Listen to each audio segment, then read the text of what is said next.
하나님의 나라에 대해 살펴보면서 이 땅에서 무엇으로 하나님의 나라를 꽃피우는지를 우리가 살펴보고 있습니다. 오늘은 하나님 나라를 함께 꽃피운다는 그런 주제로 말씀을 살펴보면서 함께 꽃피우기 위해 어떻게 해야 하는가 질문하고 함께 답을 찾아가 보려고 합니다. 말씀을 준비하면서 바울 사도가 빌립보 교인들에게 했던 고백이 떠올랐습니다. 바울이 빌립보 교인들을 향하여서 이런 고백을 합니다. 나는 이 둘 사이에 끼어 있습니다. 내가 원하는 것은 세상을 떠나서 그리스도와 함께 있는 것입니다. 그것이 훨씬 더 나으나 내가 육신으로 남아있는 것이 여러분에게는 더 필요할 것입니다. 바울 사도가 복음을 전하는 핵심은 예수님을 모르던 영혼이 구원을 받아서 이 세상에서 형통한 삶을 누리는 것이 아니라 영혼이 구원을 받아서 그리스도와 함께 영원히 사는 삶, 하나님 나라에서 영원히 살아가는 그런 삶을 위해 복음을 전했습니다. 자신도 하나님 나라에서 그리스도와 함께 영원히 사는 삶을 향해서 계속해서 나아가고 있다고 고백하고 있죠. 그래서 자신이 원하는 것은 이 세상을 떠나서 지금이라도 내가 주님께로 가는 것이다, 이렇게 고백합니다. 그런데 바울이 원하는 것만을 이야기하지 않고 함께하는 공동체의 유익에 대해서도 이야기하고 있습니다. 내가 원하는 것은 이 땅을 떠나서 주님께로 가는 것이지만 내가 이 땅에 남으면 공동체의 유익이 된다는 것이죠. 많은 사람들이 구원받아서 천국 가는 개인적인 구원에 관심을 많이 갖고 있는데, 오늘 이 말씀은 교회 공동체를 통해서도 이 땅에서 하나님의 나라를 꽃피울 수 있다는 점을 우리에게 말씀하고 있습니다. 그런 점에서 하나님의 나라는 주님과 함께 살아갈 뿐만 아니라 형제 자매들과 함께 살아가는 그런 관계성이 있는 곳이라는 것을 우리가 꼭 잊지 않아야 할 것입니다. 이 땅에서 하나님 나라를 꽃피우고 살아간다는 말이 어떤 의미일까 질문을 하면서, 이 땅에서 하나님의 나라를 꽃피운다는 말이 현실에서도 하나님의 나라를 잊지 않고 꿈꾸며 살아가는 자들에게서 분명히 나타난다, 그런 증거가 아닐까 생각하게 되었습니다. 하나님의 나라에 들어가게 될 때 각각이 개개인이 다 들어가게 되겠지만 우리가 하나님의 나라에서는 다시 모두가 만나게 될 것입니다. 그렇기 때문에 우리 모두의 삶의 자리에서 지금부터 하나님의 나라를 함께 꽃피우고 누리며 살아가기를 우리가 힘써야 할 것입니다. 사자성어 중에 교각사루라는 그런 말이 있습니다. 쇳불을 바로잡으려다가 소를 죽인다는 그런 뜻입니다. 일부 작은 문제를 고치려다가 전체를 망가뜨려 버리는 것을 의미합니다. 교회 안에서도 다양하지만 반복적인 문제들이 지속적으로 이렇게 발생이 되는데, 가만히 그 내용을 들여다보면 숲을 보기보다는 숲 안에 있는 나무 몇 그루를 주목하면서 생겨나는 그런 결과들입니다. 자신이 본 나무로 숲 전체를 판단해 버리는 일이 교회가 싸우고 다투고 그러다가 누군가 상처를 받고 공동체에서 이탈하게 되는 그런 일로 발생하게 되는 것이죠. 우리가 쇳불을 뽑기에 앞서 그 쇳불을 뽑게 되면 소가 어떻게 될 것인가를 우리가 미리 생각할 수 있어야 합니다. 교회를 바라볼 때에도 드넓은 그런 산림에 뜨문뜨문 보이는 나무 몇 그루 가지고 숲 전체를 판단할 수 없듯이, 이 교회 공동체를 바라볼 때에도 한 사람의 판단과 그 기준이 절대적일 수가 없는 것이죠. 물론 누구의 기준도 절대적일 수 없습니다. 주님의 말씀만 절대적인 기준이 될 뿐이죠. 우리가 주목할 것은 중요하지 않은 주변 일들은 일단 제쳐두고 핵심적인 것이 무엇인지를 늘 질문해야 합니다. 이것이 중요한 것이냐, 이것이 주변적인 것이냐를 우리가 질문해야 하는 것이죠. 바울 사도는 로마 교회가 이 음식 문제로 인해 공동체가 깨지고 있다는 것을 알게 됩니다. 이 점이 굉장히 심각한 이유는 이 땅에서 하나님의 나라의 통치가, 하나님의 영광이 교회를 통해서 드러납니다. 그런데 그 교회를 통해서 이 땅에서 하나님의 통치가 임하는데 지금 교회가 분열된 그런 상황인 것이죠. 특별히 이 바울 사도가 로마 교회에 생긴 문제를 다루면서 이 문제가 신앙의 중심이 되는지 아니면 주변적인 것인지를 분별하는 그런 절대적인 기준을 우리에게 제시하고 있습니다. 이 절대적인 기준은 어디에 적용되느냐? 이게 바로 교회 공동체에서 적용되고 있다는 것을 우리가 살펴보려고 합니다. 그리고 우리 교회와 가정에서도 오늘 이 기준이 적용될 수 있게 되시기를 바랍니다. 오늘 본문 말씀을 보면 문제의 발단은 아주 단순하지만 이 문제로 인해서 교회 공동체의 마음이 상하는 그런 지체가 생겨나고 실족하게 되는 일이 벌어집니다. 15절로 16절 말씀에 그대가 음식 문제로 형제자매의 마음을 상하게 하면 그것은 이미 사랑을 따라 살지 않는 것입니다. 음식 문제로 그 사람을 망하게 하지 마십시오. 그리스도께서 그 사람을 위하여 죽으셨습니다. 그러므로 여러분이 좋다고 여기는 일이 도리어 비방거리가 되지 않도록 하십시오. 바울 사도는 지금 로마 교회에 음식에 대한 문제가 발생했음을 이야기하고 있습니다. 이 문제가 어떤 문제인가 하면 시장에서 파는 고기를 먹어도 되냐 아니면 먹으면 안 되냐 하는 그런 질문에서 시작됩니다. 우리는 지금 이해할 수 없지만 당시 로마 사회에서는 우상 숭배가 자연스러운 그런 문화였습니다. 그래서 신전에서 제사를 드리고 그 제사한 고기가 넘쳐났기 때문에 그 고기를 시장에다 내다 팝니다. 그럼 그 시장에서 그 고기를 또 저렴하게 내놓게 되는 것이죠. 그러면 한쪽은 우리 예수 믿으면서 그 우상에게 제물로 바쳤던 고기를 우리가 먹는 것이 옳으냐, 찝찝하지 않겠느냐, 그리고 채소를 먹는 것이죠. 근데 반대로 다른 한쪽은 이 먹지도 못하고 말도 못하는 우상이 어디 있냐, 그런 건 존재하지 않기 때문에 먹어도 아무 문제 없다 하면서 거리낌 없이 먹습니다. 우리도 예수님을 믿으면서 제사 음식에 대해서 한 번쯤은 다 고민을 해 보셨을 것입니다. 제사 음식을 먹어도 되냐, 먹으면 안 되느냐. 제가 성사시공교회에 있을 때 마을 분들께서 제사 지낸 떡을 자주 돌려 드셨습니다. 당연히 저희 성도님들도 그 떡을 드셨죠. 그런데 어느 날은 믿지 않으시는 한 어르신이 저에게 그 떡을 직접 건네주시는 겁니다. 먹으라고. 그런데 제 옆에 저에게 권사님이 한 분 계셨습니다. 그 권사님께서 저를 바라보시면서 말씀은 안 하셨지만 눈빛으로 그거 제사떡이다, 제사떡이다, 그렇게 말씀하시는 것 같았어요. 제가 알기로는 성도님들도 제사떡을 받으셔서 아무렇지도 않게 드시는데 저에게는 그거 제사떡이다, 제사떡이다, 꼭 먹지 말라고 그렇게 말씀하시는 것 같았습니다. 그래서 제가 그 제사떡을 받고 감사합니다 인사드리고 그 제사떡을 먹었던 기억이 있습니다. 만약 성도님들이 그 제사떡을 먹지 않았다면 저도 먹지 않았을 것입니다. 괜히 이제 시험에 드실 수 있겠다 싶기 때문인 거죠. 제사 음식을 먹는 문제에 대한 인식이 분명히 서로 다를 수 있지만 누군가는 그 한쪽에 맞추지 않으면 서로 다른 생각이 불협화음이 되어서 전혀 다른 소리를 내게 될지도 모릅니다.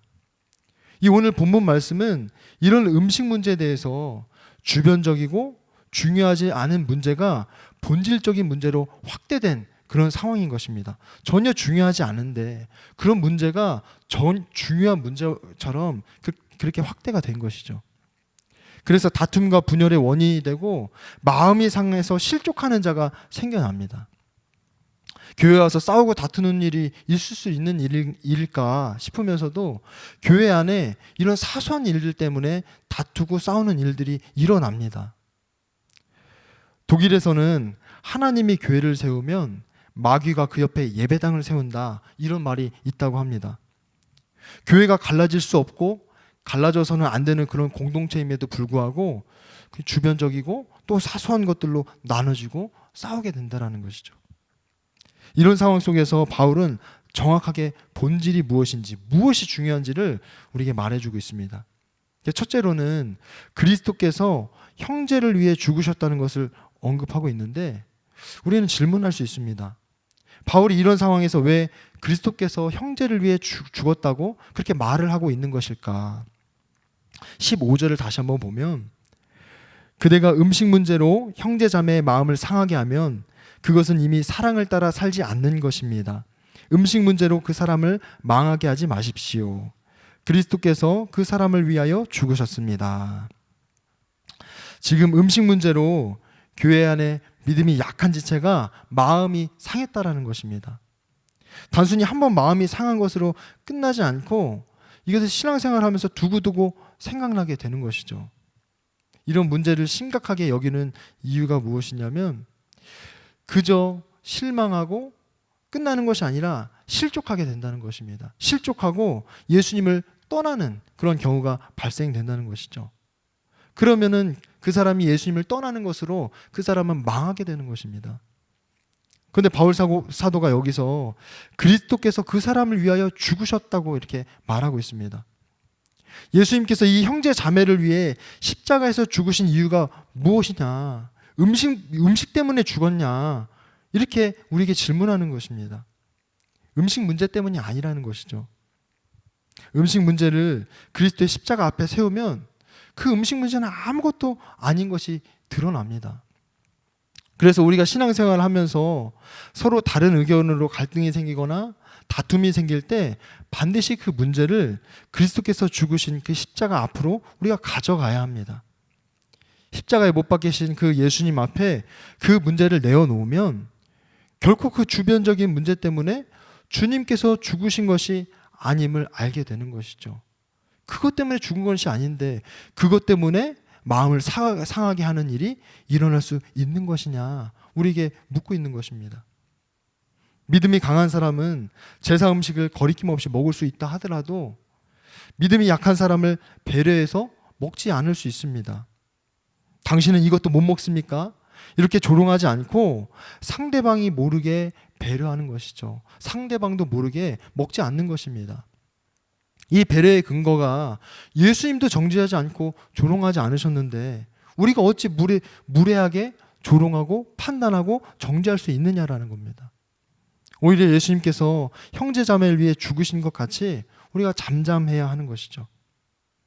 믿음이 약한 사람은 믿음 있는 사람이 제사 음식을 먹는다고 해서 어떻게 제사 음식을 아무렇지도 않게 먹을 수 있습니까?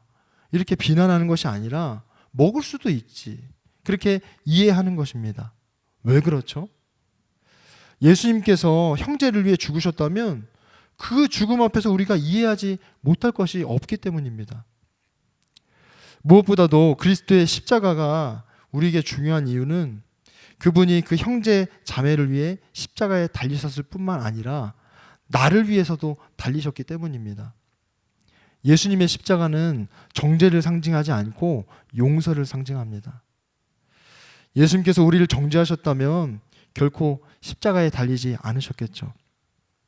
주님께서 나의 죄를 보시고도 정죄하지 않으시고 십자가에 달리셨듯이 저 형제 자매를 보고도 주님께서 정죄치 않으시고 십자가에 달리셨다면 내 기준으로 판단하는 것은 아주 무서운 일이 됩니다.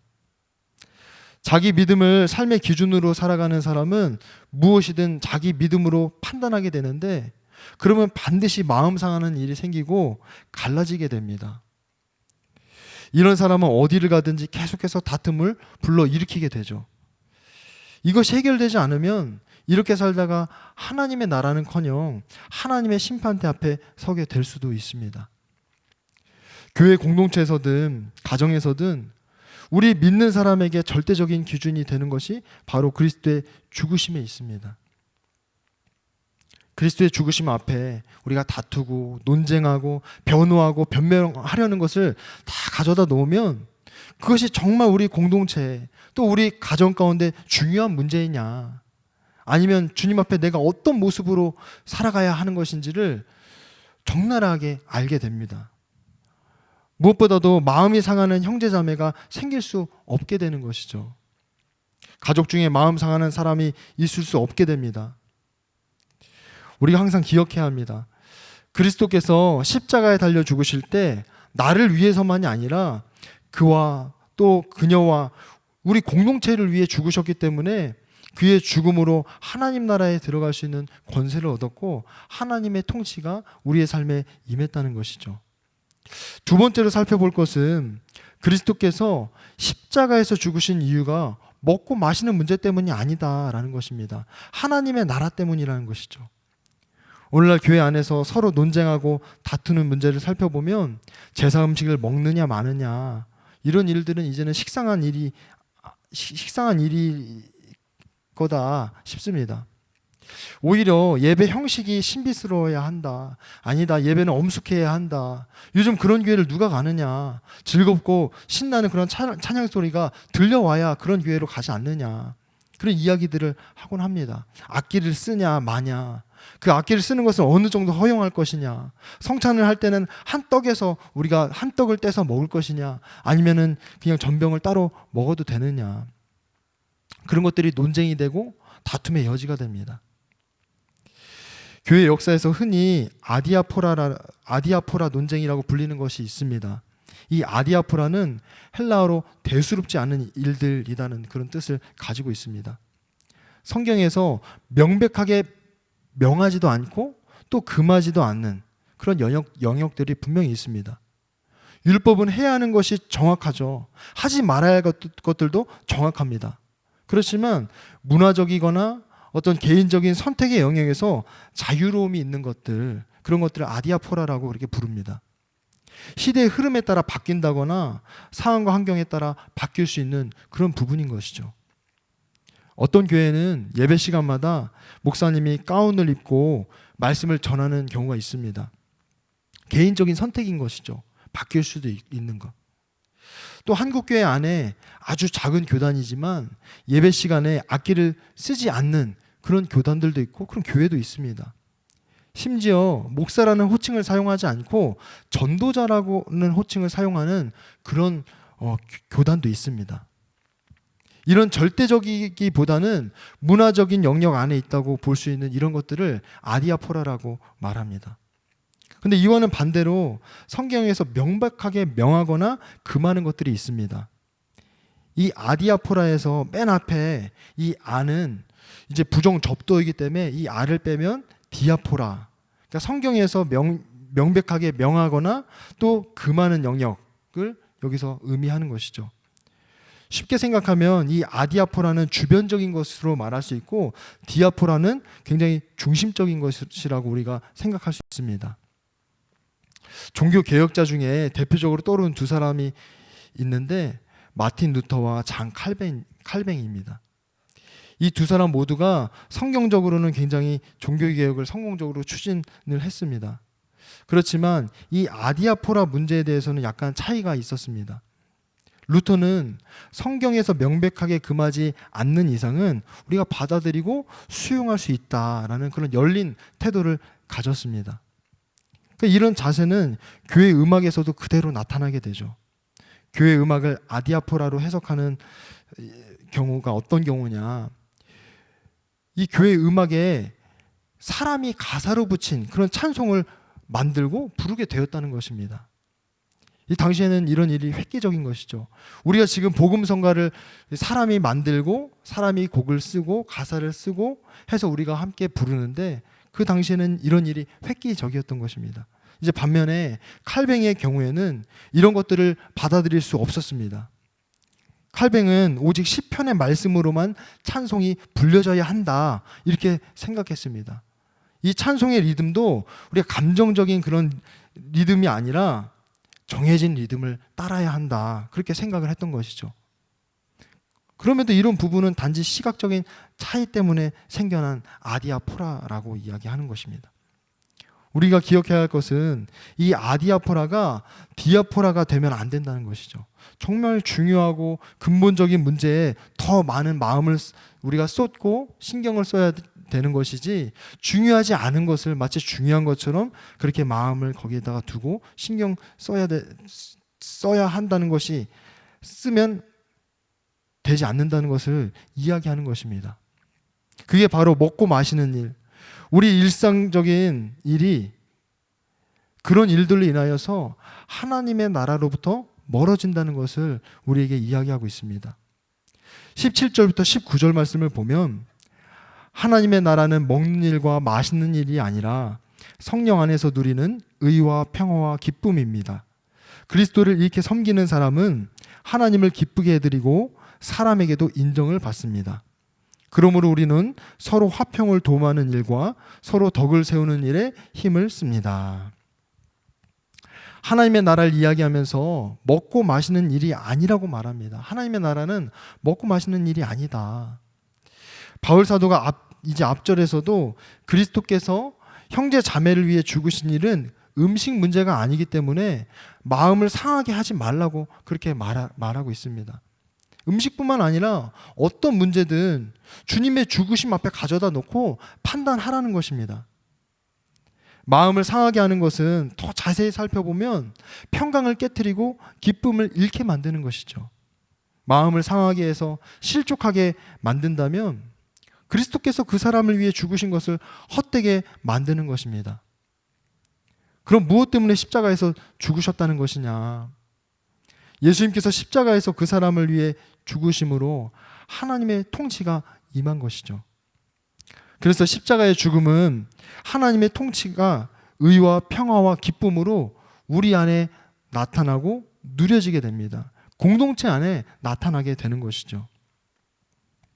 만일 어떤 음식을 먹느냐, 먹지 않느냐 이런 문제로 마음속에 평강이 없고 기쁨을 잃어버렸다면 하나님 나라와는 정반대로 향해 가고 있는 것입니다. 무슬림들은 돼지고기를 먹어서는 안 됩니다. 그런데 만약 그들이 돼지고기를 먹었다고 한번 생각을 해봅시다. 그러면 그들 마음이 어떨까요? 마음이 불편하고 그 불편함을 넘어서 두려움이 가득하게 될 것입니다. 그런데 우리 예수 믿는 사람들은 돼지고기를 먹든 소고기를 먹든 양고기를 먹든 무엇을 먹고 마신다고 해서 마음속에 있는 평강이 기쁨이 사라지지 않습니다. 잃어버리지 않게 되죠. 오히려 무엇을 먹고 마신다고 하나님 나라를 경험하는 것이 아니라 교회 공동체 안에 이 그리스도의 섬김이 있다면 우리 안에 하나님의 나라가 꼽히는 것입니다. 가정에 하나님 나라가 임했는지를 살펴보려면 그 가정의 자녀를 살펴보면 알 수 있습니다. 부모가 정말 하나님의 나라가 가정과 또 자신의 삶에 임하기를 원한다면 반드시 가족들의 마음을 상하게 하지 않도록 노력할 것입니다. 그게 살면서 어떻게 가능하냐? 예수님께서 나에게 주신 자녀를 위해 주님께서 십자가에서 죽으셨다라는 사실을 우리가 잊지 않는다면 마음을 상하게 하는 일이 있을 수 없는 것이죠.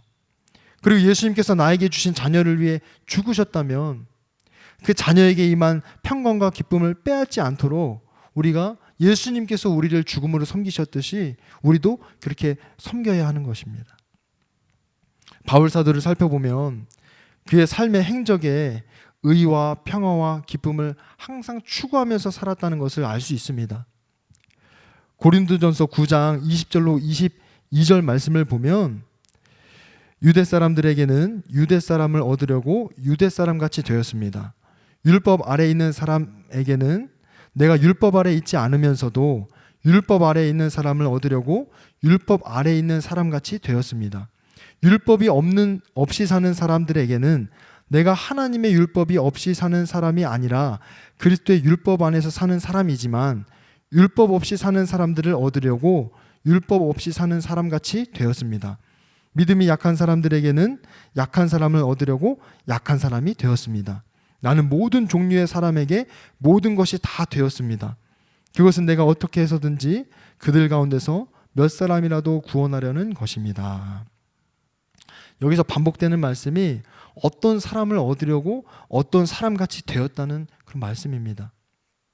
바울 사도가 자신이 율법 아래 있지도 않으면서 유대 사람을 얻기 위해 율법 아래 있는 사람같이 되었다고 말하죠.